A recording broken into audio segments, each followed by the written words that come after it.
오늘 우리 함께 말씀을 봉독하도록 하겠습니다. 오늘 읽을 말씀이 조금은 많습니다. 먼저 사무엘하 9장 1장 13절까지입니다. 우리 함께 말씀 읽도록 하겠습니다. 그리고 9장을 읽은 다음에는 사무엘하 21장 1절에서 14절 말씀까지 우리 말씀을 읽도록 하겠습니다. 제가 말씀을 읽습니다. 사무엘하 9장 1절부터 제가 읽겠습니다. 다윗이 이르되 사울의 집에 아직도 남은 사람이 있느냐? 내가 요나단으로 말미암아 그 사람에게 은총을 베풀리라 하니라. 사울의 집에는 종 한 사람이 있으니 그의 이름은 시바라. 그를 다윗의 앞으로 부르매 왕이 그에게 말하되 내가 시바냐 하니 이르되 당신의 종이니이다 하니라. 왕이 이르되 사울의 집에 아직도 남은 사람이 없느냐? 내가 그 사람에게 하나님의 은총을 베풀고자 하노라 하니 시바가 왕께 아뢰되 요나단의 아들 하나가 있는데 다리 저는 자니이다 하니라. 왕이 그에게 말하되 그가 어디 있느냐 하니 시바가 왕께 아뢰되 로드발 암미엘의 아들 마길의 집에 있나이다 하니라. 다윗 왕이 사람을 보내어 로드발 암미엘의 아들 마길의 집에서 그를 데려오니 사울의 손자 요나단의 아들 무비보셋이 다윗에게 나와 그 앞에 엎드려 절하매 다윗이 이르되 무비보셋이여 하니 그가 이르기를 보소서 당신의 종이니이다. 다윗이 그에게 이르되 무서워하지 말라. 내가 반드시 내 아버지 요나단으로 말미암아 내게 은총을 베풀리라. 내가 내 할아버지 사울의 모든 밭을 다 내게 도로 주겠고 또 너는 항상 내 상에서 떡을 먹을지니라 하니 그가 절하여 이르되 이 종이 무엇이기에 왕께서 죽은 개 같은 나를 돌보시나이까 하니라. 왕이 사울의 시종 시바를 불러 그에게 이르되 사울과 그의 온 집에 속한 것은 내가 다 내 주인의 아들에게 주었노니 너와 내 아들들과 내 종들은 그를 위하여 땅을 갈고 거두어 내 주인의 아들에게 양식을 대주어 먹게 하라. 그러나 내 주인의 아들 무비보셋은 항상 내 상에서 떡을 먹으리라 하니라. 시바는 아들이 15명이요 종이 20명이라. 시바가 왕께 아뢰되 내 주 왕께서 모든 일을 종에게 명령하신 대로 종이 준행하겠나이다 하니라. 무비보셋은 왕자 중 하나처럼 왕의 상에서 먹으니라. 무비보셋에게 어린 아들 하나가 있으니 이름은 미가다라. 시바의 집에 사는 자마다 무비보셋의 종이 되니라. 무비보셋이 항상 왕의 상에서 먹으므로 예루살렘에 사니라. 그는 두 발을 다 절더라. 아멘. 그리고 우리 계속 이어서 21장 1절에서 14절 말씀까지 봉독하도록 하겠습니다. 역시 제가 읽도록 하겠습니다. 구약성경 500페이지입니다. 사무엘하 21장 1절에서 14절 말씀까지입니다. 다윗의 시대에 해를 거듭하여 3년 기근이 있으므로 다윗이 여호와 앞에 간구하매 여호와께서 이르시되 이는 사울과 피를 흘린 그의 집으로 말미암음이니 그가 기브온 사람을 죽였음이니라 하시니라. 기브온 사람은 이스라엘 족속이 아니요 그들은 아모리 사람 중에서 남은 자라. 이스라엘 족속들이 전에 그들에게 맹세하였거늘 사울이 이스라엘과 유다 족속을 위하여 열심히 있으므로 그들을 죽이고자 하였더라. 이에 왕이 기브온 사람을 불러 그들에게 물으니라. 다윗이 그들에게 묻되 내가 너희를 위하여 어떻게 하랴? 내가 어떻게 속죄하여야 너희가 여호와의 기업을 위하여 복을 빌겠느냐 하니 기브온 사람이 그에게 대답하되 사울과 그의 집과 우리 사이의 문제는 은금에 있지 아니하오며 이스라엘 가운데에서 사람을 죽이는 문제도 우리에게 있지 아니하니이다 하니라. 왕이 이르되 너희가 말하는 대로 시행하리라. 그들이 왕께 아뢰되 우리를 학살하였고 또 우리를 멸하여 이스라엘 영토 내에 머물지 못하게 하려고 모해한 사람의 자손 7사람을 우리에게 내주소서. 여호와께서 택하신 사울의 고을 기브아에서 우리가 그들을 여호와 앞에서 목매어 달겠나이다 하니 왕이 이르되 내가 내주리라 하니라. 그러나 다윗과 사울의 아들 요나단 사이에 서로 여호와를 두고 맹세한 것이 있으므로 왕이 사울의 손자 요나단의 아들 무비보셋은 아끼고 왕이 이에 아야의 딸 리스바에게서 난 자 곧 사울의 두 아들 알모니와 무비보셋과 사울의 딸 메랍에게서 난 자 곧 무흘랏 사람 바르실레의 아들 아드리엘의 5 아들을 붙잡아 그들을 기브온 사람의 손에 넘기니 기브온 사람은 그들을 산 위에서 여호와 앞에 목매어 달매 그들 7사람이 동시에 죽으니 죽은 때는 곡식 베는 첫날 곧 보리를 베기 시작하는 때더라. 아야의 딸 리스바가 굵은 배를 가져다가 자기를 위하여 바위 위에 펴고 곡식 베기 시작할 때부터 하늘에서 비가 시체에 쏟아지기까지 그 시체에 낮에는 공중의 새가 앉지 못하게 하고 밤에는 들짐승이 범하지 못하게 한지라. 이에 아야의 딸 사울의 첩 리스바가 행한 일이 다윗에게 알려지매 다윗이 가서 사울의 뼈와 그의 아들 요나단의 뼈를 길르앗 야베스 사람에게서 가져가니 이는 전에 블레셋 사람들이 사울을 길보아에서 죽여 블레셋 사람들이 벳산거리에 매단 것을 그들이 가만히 가져온 것이라. 다윗이 그곳에서 사울의 뼈와 그의 아들 요나단의 뼈를 가지고 올라오매 사람들이 그 달려 죽은 자들의 뼈를 거두어다가 사울과 그의 아들 요나단의 뼈와 함께 베냐민 땅 셀라에서 그의 아버지 기스의 묘에 장사하되 모두 왕의 명령을 따라 행하니라. 그 후에야 하나님이 그 땅을 위한 기도를 들으시니라. 아멘. 오늘도 3일 되는 날 이렇게 하나님께 예배하기 위해 수요 예배 자리에 나온 우리 모든 성도 여러분 진심으로 환영하고 또 축복합니다. 오늘도 우리 함께 말씀을 듣는 가운데 그리고 이 말씀을 의지하여 기도하는 가운데 하나님의 크신 은혜와 위로가 풍성히 있기를 주님의 이름으로 소망합니다.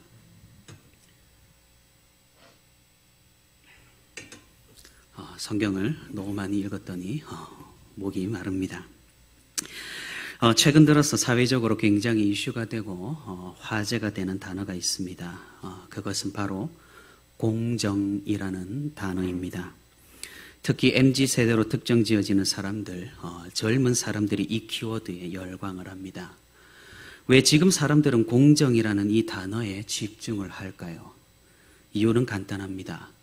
우리 사회가 그다지 공정하지 못하다고 느꼈기 때문입니다.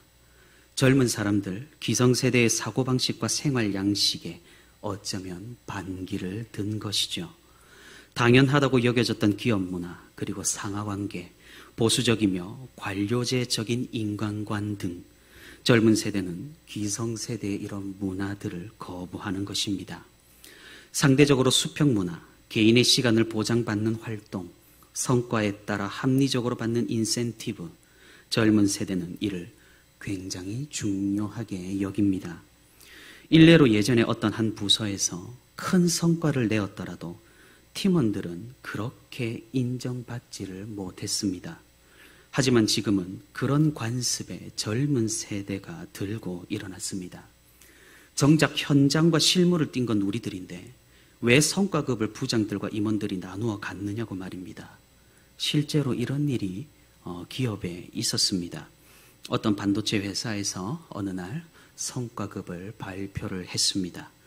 그러자 어떤 사원이 제일 직급이 낮은 사원이 회사 전체 메일로 이런 기준에 반발하는 메일을 모두에게 보냈던 겁니다. 임원들이 성과급을 많이 가져가는 것은 부당하다, 공정하지 않다라고 말입니다. 이것이 이슈가 되고 뉴스에도 나오고 그러자 임원들은 황급히 수습에 나섰습니다. 그래서 그 반도체 회사는 사원들에게도 크게 성과급을 나누어 주는 걸로 이 사건이 일단락지어졌던 것입니다. 이런 시대 흐름에는 당연히 어느 것이나 그렇듯 좋은 점도 있고 부작용도 있습니다. 긍정적인 점이라고 한다면 기존에 아무런 비판 없이 행해지던 악습들이 공격을 받고 또 폐지가 되고 힘이 없는 사람들이 모여서 자신의 권리를 주장하고 사회적인 분배가 잘 일어나게 한다라는 점입니다. 사실 상급자의 책임이 더 커서 더 큰 연봉을 받아간다라는 말도 옛날 말인 것 같습니다.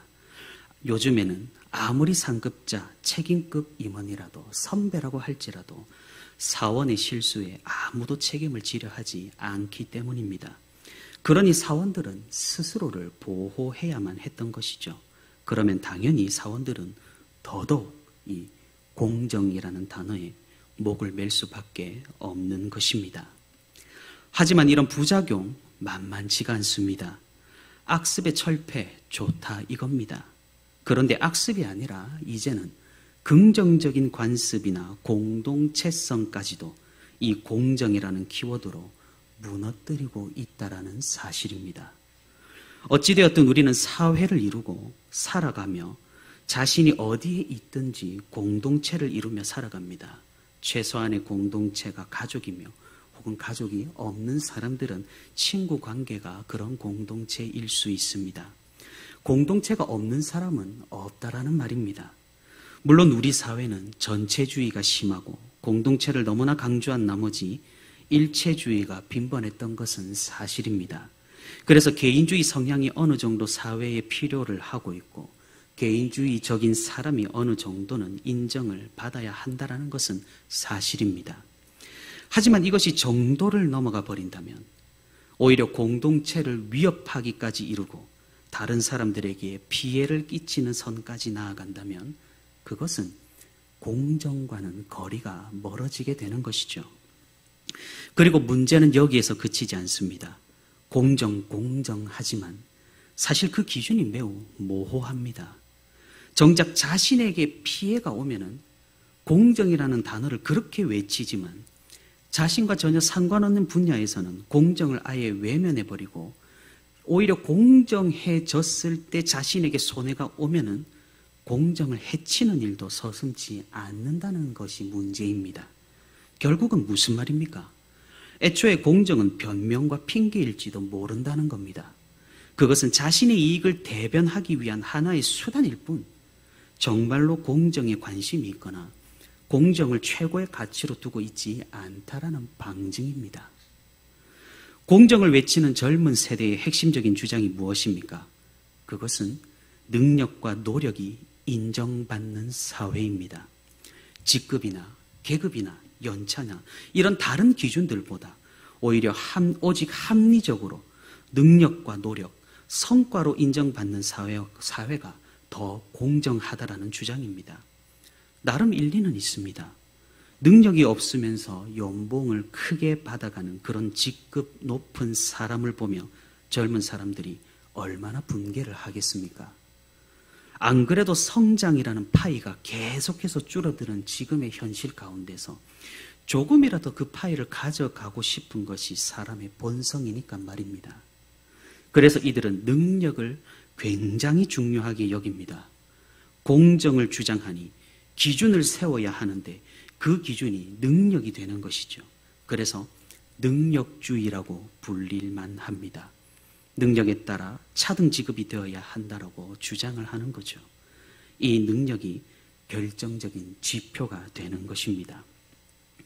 그럼 이 능력은 어떻게 평가를 할까요? 우리는 수없이 들어왔습니다. 노력하면 안 되는 것이 없다. 너가 공부를 못하는 것은 노력을 안 해서다. 머리는 좋은데 노력을 하지 않으니 성적이 나오질 않는 거다.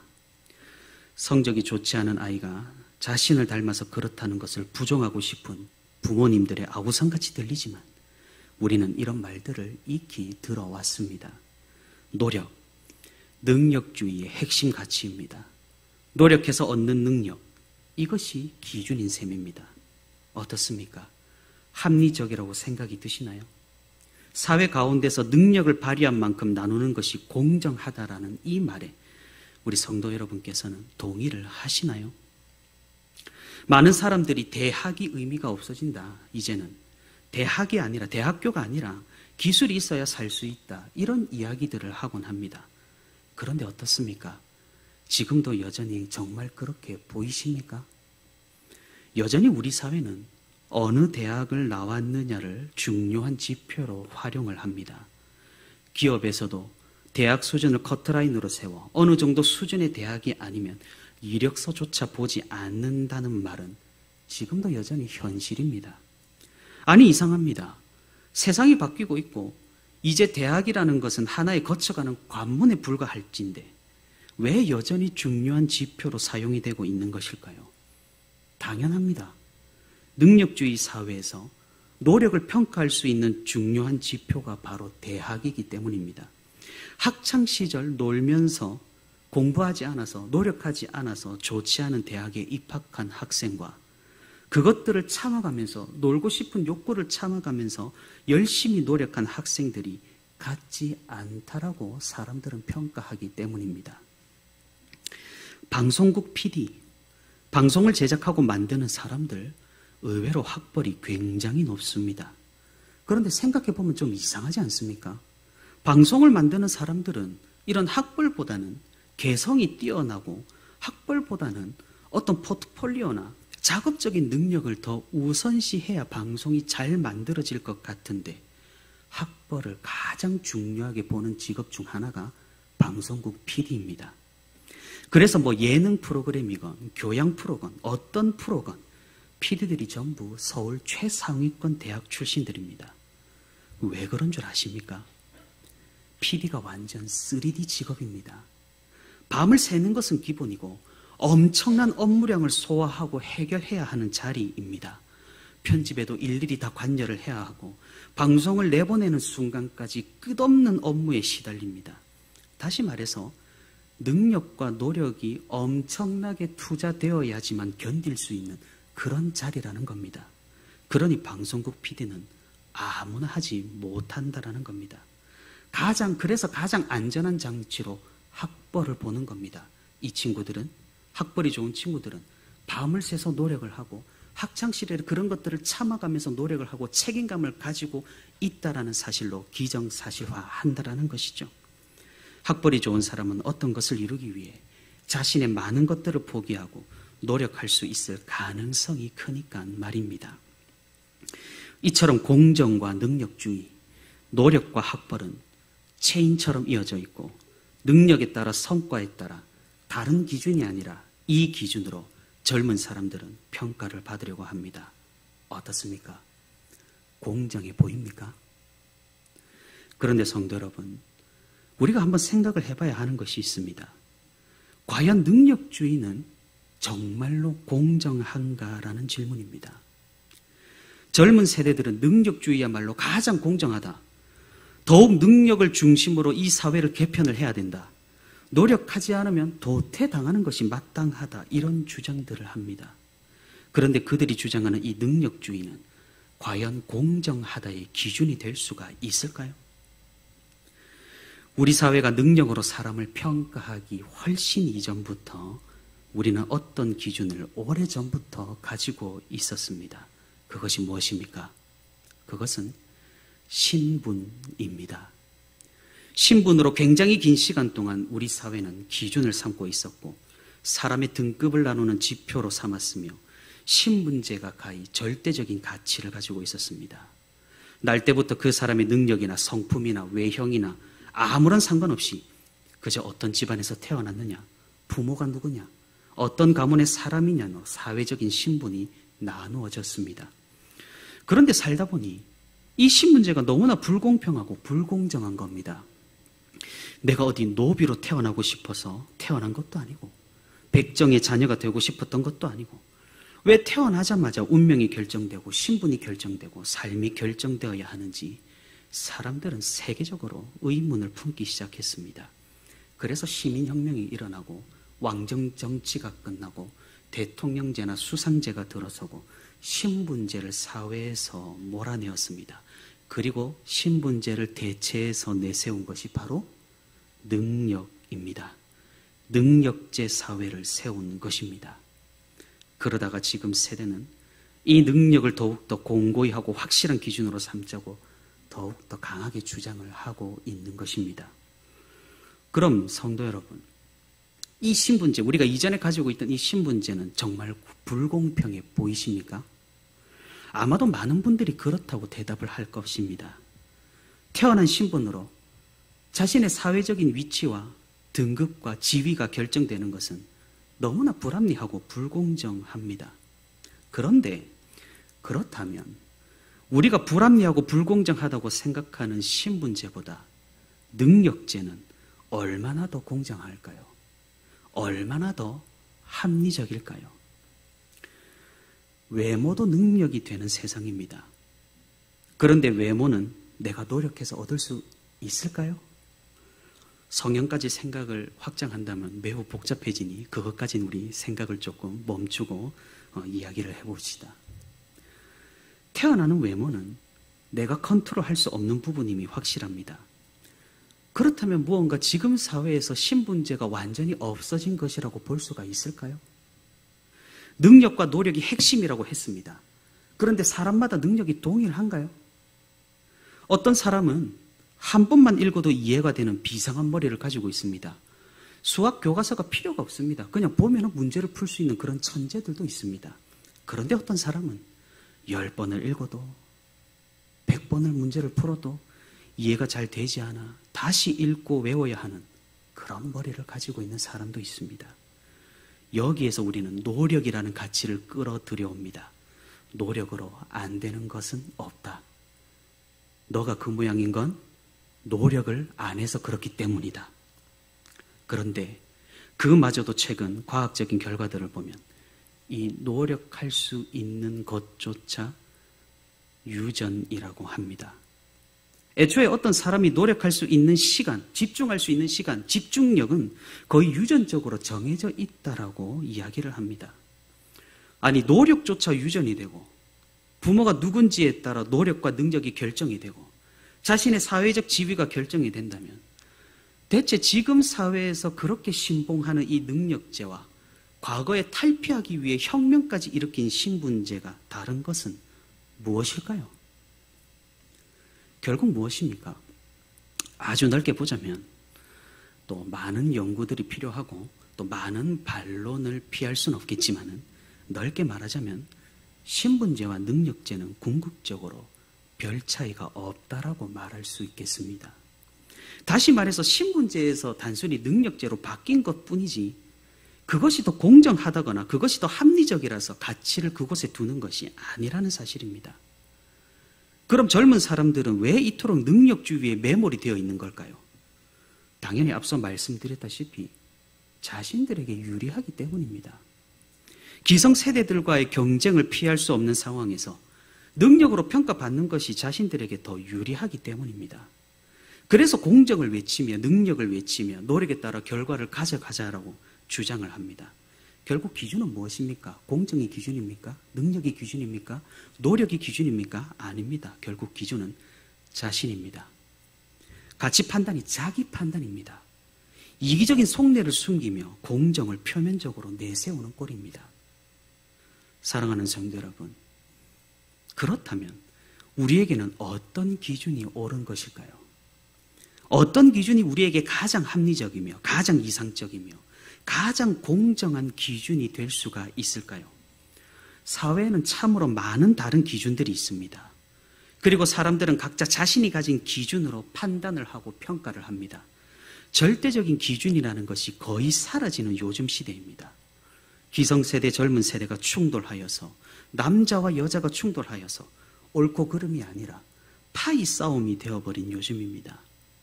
이것은 포스트 모더니즘 해체주의의 전형입니다. 각자의 기준을 모두 인정하니 이제는 다원주의로 흘러갑니다. 결국 너도 옳고 나도 옳고 우리 모두가 옳고 가치 판단의 기준이 옳고 그름이 아니라 서로를 그냥 모두가 다 인정해버리는 우리 가운데 평화가 최고라고 주장하기에 이릅니다. 그래서 잘못된 것을 잘못되었다라고 말하지도 못하는 사회가 도래했습니다. 교회에서도 마찬가지입니다.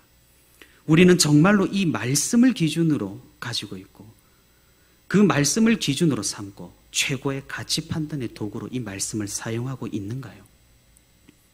아니면 이 말씀이 아니라 각자의 생각, 각자의 판단으로 이 세상을 살고 있는 것일까요? 오늘 우리가 읽은 긴 본문은 우리에게 굉장히 큰 충격으로 다가옵니다. 왜 충격으로 다가올까요?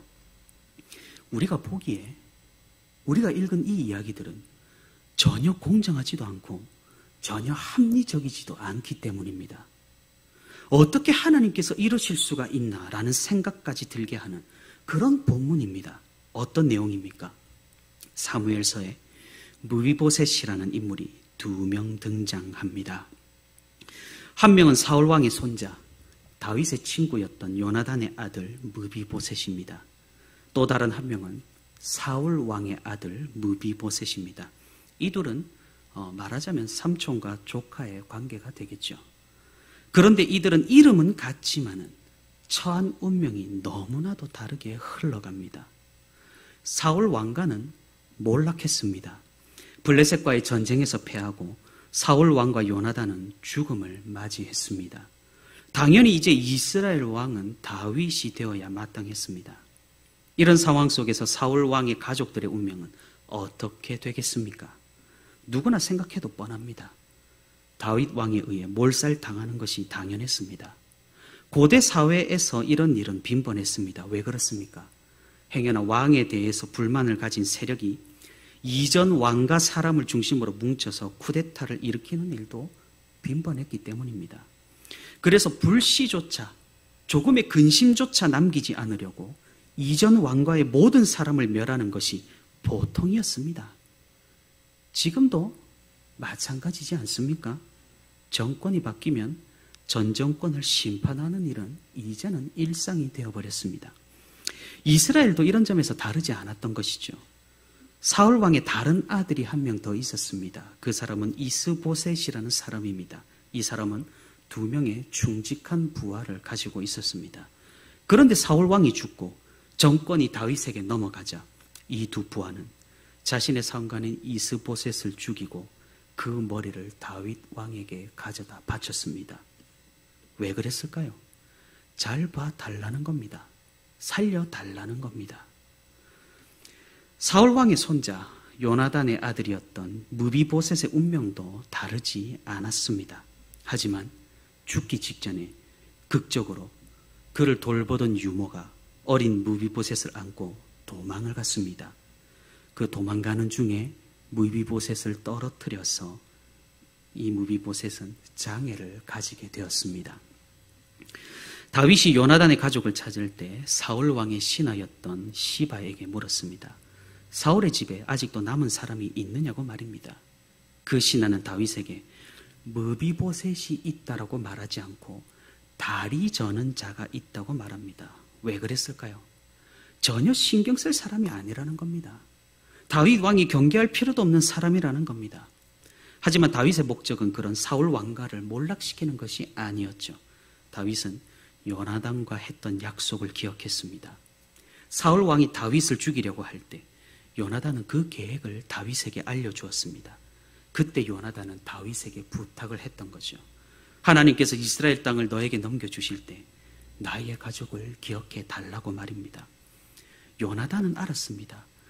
그가 사울의 맏아들이었고 사울 왕이 죽으면 바로 이어서 왕이 될 사람인데도 불구하고 이 요나단은 알았던 겁니다.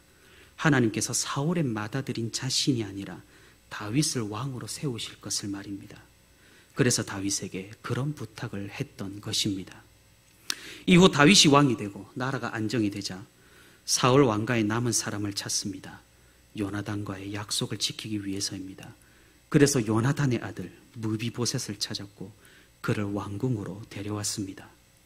두려워 떨고 있는 무비보셋에게 다윗은 말했습니다. 오늘 본문 9장 7절입니다. 무서워하지 말라. 내가 반드시 내 아버지 요나단으로 말미암아 내게 은총을 베풀리라. 내가 내 할아버지 사울의 모든 밭을 다 내게 도로 주겠고 또 너는 항상 내 상에서 떡을 먹을지니라. 무슨 말입니까? 요나단과의 약속을 지켜 무비보셋을 왕자 가운데 한 사람으로 세우겠다는 말입니다. 그리고 사울 왕이 가졌던 모든 재산을 돌려주겠다라는 말입니다. 무비보셋 자신은 물론 그 가족들도 풍족하게 살 수 있도록 했습니다. 그리고 무비보셋은 다윗 왕 상에서 함께 떡을 먹습니다. 이 말은 그를 단순히 살려주겠다, 재산을 돌려주겠다 이 말이 아니라 자신의 자녀로 삼겠다라는 말입니다. 두 다리를 저는 사람이었고 사울 왕의 직계 자손이었고 세상의 논리대로라면 당연히 사라져야 할, 죽여야 할 그런 사람이었습니다. 하지만 다윗은 요나단과의 약속을 기억했고 하나님의 자비로우심으로 그를 대우해 주었던 것입니다. 사랑하는 성도 여러분, 어떻습니까? 얼마나 아름다운 이야기입니까? 우리는 여기에서 하나님의 은혜와 자비를 느낄 수 있는 겁니다. 그런데 두 번째로 등장하는 무비보셋의 이야기는 사뭇 다른 분위기로 흘러갑니다. 평온하던 이스라엘에 갑자기 기근이 심하게 들었습니다. 3년을 계속해서 기근이 들었습니다. 원인을 알 수가 없었습니다. 왜냐하면 비라는 것은 하나님께서 허락하시는 자연현상이기 때문이죠. 우리는 기억해야 합니다. 날씨를 만드시고 허락하시는 분은 이 지구나 기상청이 아니라 하나님이시라는 사실을 말입니다. 다윗은 이 기근의 원인을 알아내기 위해서 하나님께 여쭈었습니다. 하나님께서는 힌트를 주셨습니다. 기브온 사람들을 찾아가 봐라는 것입니다. 기브온 사람들을 알기 위해서는 여호수아 시절로 우리가 돌아가 봐야 합니다. 이 기브온 사람들은 이스라엘 민족이 가나안 땅으로 오면서 하나님과 함께함으로 파죽지세로 승리하는 것을 목격했습니다. 기브온 사람들은 두려웠던 것이죠. 그래서 여호수아를 찾아가서 평화의 조약을 맺었습니다. 약간의 속임수는 있었습니다. 가나안 땅의 족속이었지만 아주 멀리서 온 것처럼 속인 겁니다. 화친을 맺은 여호수아는 사흘 후에야 자신이 속은 사실을 깨달았지만 이미 여호와 하나님의 이름으로 약속을 한 후였습니다. 그렇게 기브온 사람들은 생명을 구할 수 있었고 성전에서 막리를 하는 종으로서 목숨을 부지하며 이스라엘 민족으로 편입할 수 있었던 것입니다. 이들은 이방 민족이라 할지라도 이스라엘과 함께 했습니다. 바벨론 포로 기환 때도 성경 기록을 보게 되면 이스라엘 민족과 함께 돌아왔고 느헤미야를 중심으로 예루살렘 성벽을 재건할 때도 이 기브온 사람들은 적극적으로 참여를 했던 겁니다. 그런데 이 이방 민족을 사울 왕은 좋아하지 않았습니다. 사울 왕은 블레셋과의 전쟁을 위해 왕이 된 자였습니다. 그에게 필요한 것은 당연히 강력한 내부적인 결합, 외세에 대항하기 위한 강력한 민족 정체성이었습니다. 그런 그에게 이 기브온 민족, 이방 민족이 이스라엘과 함께 있다는 사실은 항상 골칫거리였습니다. 민족성을 강조하려고 하니 이 기브온 민족이 거슬렸던 겁니다. 그래서 사울 왕은 끔찍한 일을 벌입니다. 인종 청소라고 불릴 만도 합니다. 사울 왕은 기브온 사람들을 학살했습니다. 하나님께서 한 약속이 여호수아와 기브온 사람들과의 관계에서 한 그 약속이 무참하게 깨어지는 순간이었습니다. 왜 사울 왕이 하나님께 은혜를 계속 받지 못하였는지 우리는 여기에서도 그 이유를 찾아볼 수가 있습니다. 사실 다윗이 왕이 된 지금은 기브온 민족과 다윗은 하등 아무런 관계가 없습니다. 하지만 하나님께서는 이 기브온 민족의 부르짖음과 기도를 들으셨던 겁니다. 그래서 아무도 신경 쓰지 않고 기브온 민족에게 별 관심을 가지지 않았던 이스라엘 사람들에게 어떤 메시지를 주신 겁니다. 3년의 기근이라는 수단을 통해서 말입니다. 기브온 사람들은 다윗과 만났습니다. 그들은 사울의 자손 7명을 요구했습니다. 사울 왕이 자신들을 학살한 대가로 그들을 목매어 달아 그 원한을 풀겠다는 겁니다. 다윗 왕은 이런 요구를 하는 기브온 사람들에게 사울 왕의 후손들을 내어주었습니다. 자신의 왕궁에 있던 이 요나단의 아들 무비보셋도 당연히 후보였지만 다윗은 요나단과의 약속으로 그를 내어주지 않고 숨겼습니다. 그런데 기브온 사람들에게 내어준 7명 중에 사울의 아들 다른 무비보셋이 있었습니다. 이름이 같지만 요나단의 아들이 아니라 사울의 아들인 무비보셋입니다. 이렇게 무비보셋을 포함한 7명은 기브온 사람들에 의해서 목이 메었고 죽음을 맞이했습니다. 그렇게 3년의 기근은 멈추게 되었고 이스라엘의 문제가 해결이 된 것입니다. 사랑하는 성도 여러분, 이 이야기는 어떻습니까?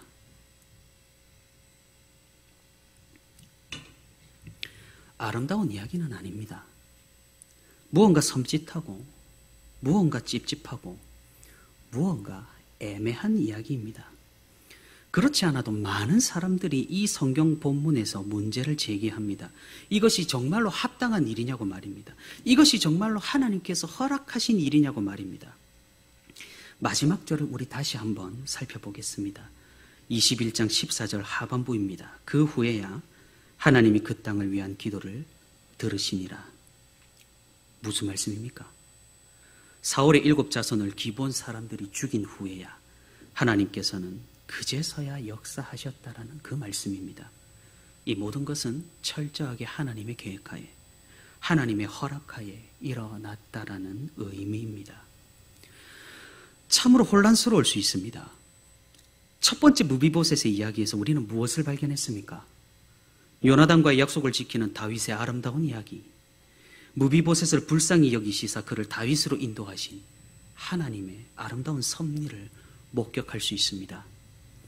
그런데 얼마 지나지 않아 우리는 두 번째 무비보셋 이야기에서 무엇을 발견할 수 있습니까? 사울 왕의 자손이 낳은 이유만으로 기브온 사람들의 원한을 받아 죽임을 당해야 했던 무비보셋의 이야기입니다. 그리고 이 모든 것이 하나님께서 인도하시는 가운데 일어났다라는 그런 이야기입니다. 사랑하는 성도 여러분, 이 두 이야기들, 두 무비보셋의 운명을 여러분은 어떻게 판단하고 어떻게 평가를 하십니까? 하나님께서는 공정하신 것일까요? 두 명의 무비보셋에 대한 하나님의 처사가 어떠하나요? 하나는 아름다운 이야기고 하나는 너무한 이야기로 들리시지는 않으신가요? 여기에 함정이 있습니다. 그리고 여기에 죄악이 숨어 있습니다. 무엇입니까?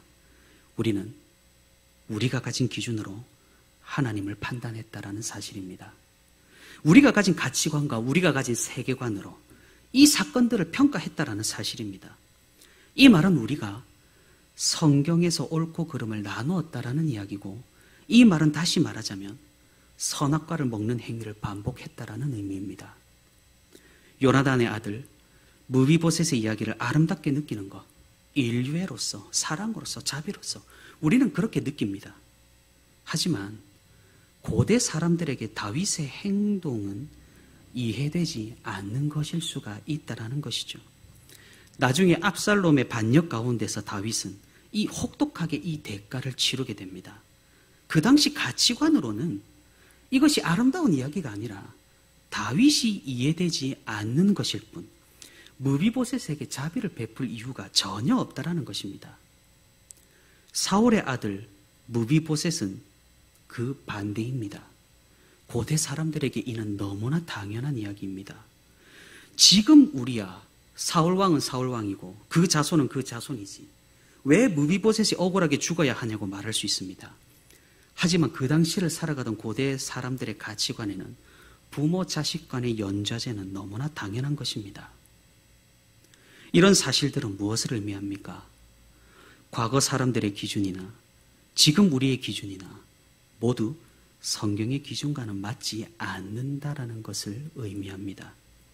그리고 우리 인간의 기준은 시대에 따라서, 상황에 따라서 여러 번 바뀔 수 있다라는 것을 의미합니다. 이 말은 다시 말하면 우리는 하나님의 기준을 살펴봐야 하는 것이지, 지금 세상의 기준으로 성경을 보고 성경을 판단하고 성경을 평가해서는 안 된다라는 사실입니다. 그리고 말씀을 기준 삼아 살아가는 그리스도인은 지금 세상의 기준이 아니라 말씀에서 보여지는 하나님의 기준으로 살아가야 함을 의미하는 것입니다. 그럼 하나님의 기준은 무엇입니까? 그것은 약속입니다. 언약입니다. 하나님은 다윗과 요나단의 약속을 잊지 않으셨습니다. 그래서 다윗의 마음을 움직이시고 요나단과의 우정을 잊지 않게 하셔서 무비보셋에게 자비를 베푼 것입니다. 그리고 하나님께서는 여호수아와 기브온 사람들이 했던 약속을 잊지 않으셨습니다.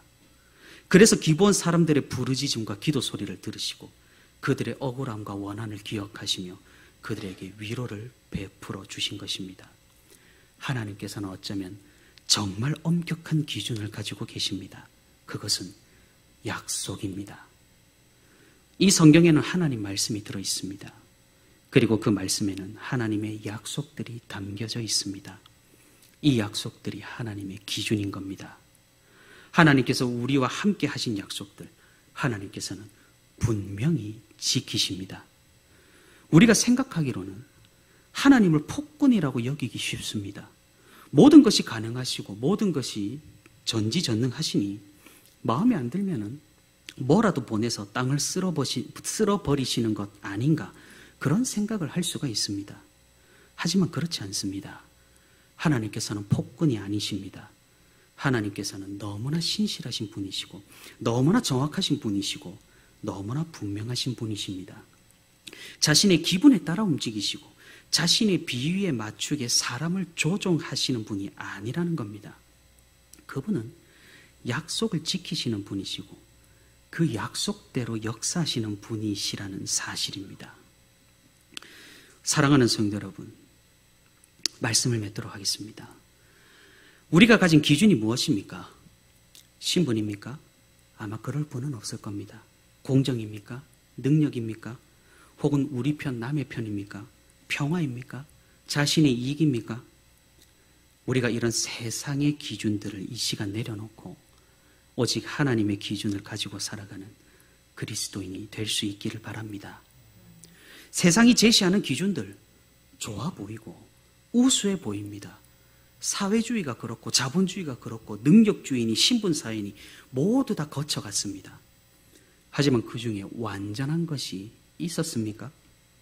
절대적으로 합리적이며 공정하며 누구에게나 평등하고 압도적으로 우수하며 불변의 기준이 될 만한 것이 있었느냐, 이 말입니다. 하나도 없었습니다. 그리고 앞으로도 없을 겁니다. 그것은 인간이 만든 기준이기 때문입니다. 제 아무리 인간이 이성을 가지고 좋은 가치관과 세계관, 기준들을 만들어낸다 하더라도 이미 타락한 이성은 완전을 거부합니다. 하지만 하나님의 기준은 차원이 다른 기준입니다. 그분은 절대적이시고 완전하시며 창조주시며 모든 법칙을 만드신 분이시기에 그렇습니다.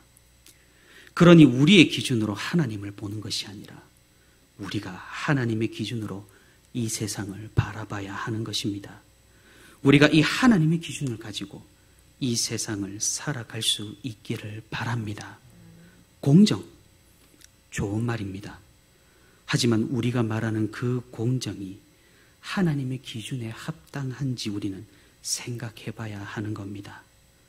왜냐하면 하나님의 기준이 절대적이고 공정이라는 단어는 오직 하나님께만 붙일 수 있기 때문입니다. 우리가 말씀을 기준으로, 이 말씀을 믿음으로, 이 말씀을 붙들고 어지러운 이 세상 가운데 중심을 잡고 우뚝 설 수 있기를 바랍니다. 세상의 흐름에 그저 휩쓸려 따라가는 것이 아니라 오직 말씀을 기둥 삼아 그 물결을 거슬러 올라가 하나님께 나아가는 우리 모두가 될 수 있기를 바랍니다. 오늘도 하나님의 말씀을 붙들고 세상의 기준이 아니라 하나님의 기준으로 이 세상을 살아가고 분투하고 승리하는 저와 우리 부천시민교회 모든 성도가 되기를 주님의 이름으로 소망합니다.